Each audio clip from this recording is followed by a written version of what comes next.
Have you ever dreamed of making that absolutely perfect, golden, incredibly crispy kunafa right in your own kitchen? Well, you are in exactly the right place. Today, I'm going to share all my personal secrets to help you get that perfect crunch and flavor every single time. So, what do you say? Let's get our aprons on. We're about to dive in and make something truly spectacular. I promise. You're going to love this. You know, every great dessert, and I mean every single one, starts with a rock-solid foundation. And for kunafa, that foundation is, of course, the dough. If we get this part right, everything else just falls into place. So let's really focus here first.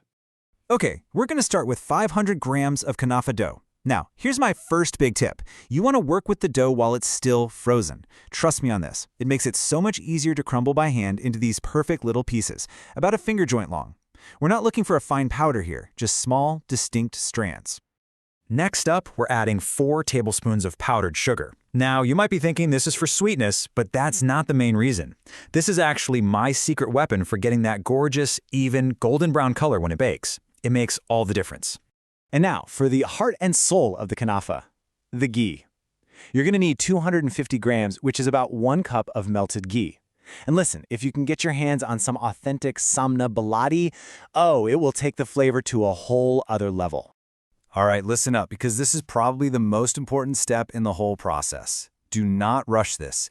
You need to take your time, get your hands in there, and really massage that melted ghee into every single strand of dough. This is what gives you that perfect, even crispiness and that rich, delicious flavor in every single bite. So, now that our dough is absolutely perfect, we are ready to make our first version. This is the one everyone knows and loves, the timeless classic kunafa filled with a traditional homemade cream we call ashta. It's just pure comfort. The filling is beautifully simple, and you might notice there's no sugar in it at all. So, in a pot, while it's still cold, you're going to whisk together the milk, cornstarch, and flour till it's perfectly smooth. Then stir in that fresh cream and put it over low heat. Now you got to keep stirring, don't walk away, keep going until it gets nice and thick like a custard. Then take it off the heat and stir in your vanilla. That's it. Okay, let's get our pan ready. I always think of the pan as our canvas. A size 28 pan is just right for this amount. And here is another key tip. You're going to coat it really generously with softened, room temperature ghee, not melted. This little trick helps the kunafa get that perfect crust and slide right out after baking. Now take about 2/3 of that beautiful dough and start pressing it firmly into the bottom of the pan. The really important part here is to build up high, thick walls all around the sides. Think of it like you're building a little dam. This is what's going to hold in all that delicious cream and stop it from leaking out and burning. Very carefully, pour that hot ashta filling right into the center of your base. Try to keep it away from the edges. And now, we're going to practice a little patience. Just let it sit for 5 minutes. That's all. This lets a little skin form on top, which makes it way easier to gently sprinkle the rest of the dough over it. All right, look at that. Our kunafa is all assembled, and it is ready for the oven. So now our job is to watch and listen. We're looking for those specific signs that tell us it's baked to absolute golden perfection.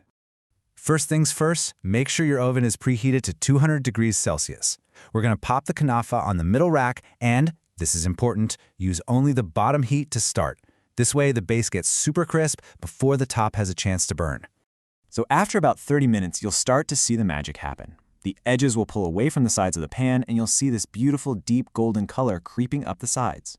Once you see that, turn off the bottom heat, switch on the broiler for just a minute or so to get the top perfectly golden. Seriously, don't pull it out too early. That deep color equals maximum crunch. Okay. I need you to listen very closely, because this might be the single most important rule of making kunafa. After you flip it out of the pan, you must let it rest for a full 10 minutes before you even think about adding the syrup. If you pour syrup on a screaming hot kunafa, it's just going to steam and get soggy. That 10-minute wait is your ticket to a perfectly crispy result. Do not skip it. Now, for those days when you want something a little bit lighter, I've got this fantastic modern version for you. It's fresh, it's creamy, and it's a totally different experience, but oh, it is just as delicious. So what's the real difference? Well, think of it this way. The classic ashta is rich, it's dense, and it's best served warm with that gooey cooked cream center.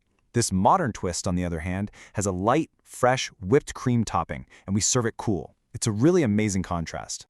The method here is a little bit different. You'll prepare the dough in the exact same way, but instead of building walls in one big pan, you'll press the dough into two smaller, flat discs. Then you bake them plain, no filling at all, until they're golden and crispy. Let them rest for that crucial 10 minutes, add your syrup, and then, and this is key, let them cool down completely. And the topping? It could not be any easier. Just take some cold, fresh whipping cream, add about a quarter cup of powdered sugar, and whip it on high speed until you get those beautiful stiff peaks. Now the trick here is to only assemble this dessert right before you're ready to serve it. And remember, that kunafa base has to be totally cool, otherwise you'll just have a puddle of melted cream. And there you have it, 2 incredible ways to make kunafa.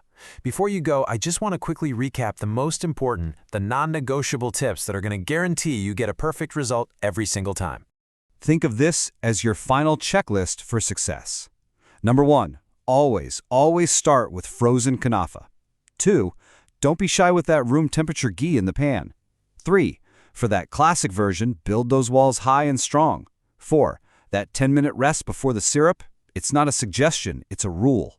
And 5, for that modern twist, a completely cool base is absolutely essential. So the only question left is, which one are you going to make first? Are you feeling the warm, rich, timeless classic ashta? Or are you going to go for the cool, light, and fresh modern twist? Honestly, you can't go wrong either way. I know whatever you choose, it's going to be absolutely delicious. Happy cooking!